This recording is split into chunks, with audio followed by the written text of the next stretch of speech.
शिवाजी महाराज मैदानावर असलेल्या महाराजांच्या अश्वारूढ पुतळ्याला राज्यपाल आचार्य देवव्रत यांनी अभिवादन केलं. मुंबईच्या महापौर रितू तावडे, स्थानिक खासदार अनिल देसाई, आमदार सुनील शिंदे, महानगरपालिका आयुक्त भूषण गगराणी यांची या कार्यक्रमाला विशेष उपस्थिती होती. या कार्यक्रमात वाद्यवृंदानं छत्रपती शिवाजी महाराज यांच्या शौर्याची गीतं सादर केली. राज्यपाल देवव्रत यांनी या वाद्यवृंदाचं बक्षीस देऊन कौतुक केलं.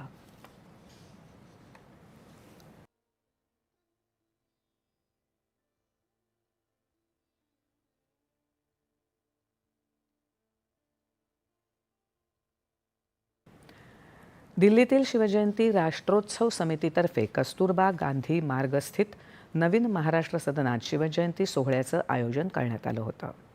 संभाजीराजे छत्रपती यांच्या प्रमुख उपस्थितीत आणि खासदार विशाल पाटील यांच्या हस्ते छत्रपती शिवाजी महाराजांच्या पुतळ्याला पुष्पहार अर्पण करण्यात आला. मान्यवरांच्या उपस्थितीत जन्मोत्सव आणि पाळणा पूजन संपन्न झालं.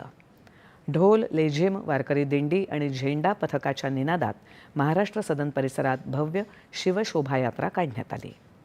सांस्कृतिक कार्य विभाग, सांस्कृतिक कार्य संचालनालय तसंच जिल्हाधिकारी कार्यालय मुंबई शहर यांच्या संयुक्त विद्यमाने आज जिल्हाधिकारी कार्यालय ते गेटवे ऑफ इंडिया दरम्यान भव्य पदयात्रा काढण्यात आली. ढोल ताशांचा गजर आणि शिवगर्जनेनं यावेळी परिसर दुमदुमून गेला.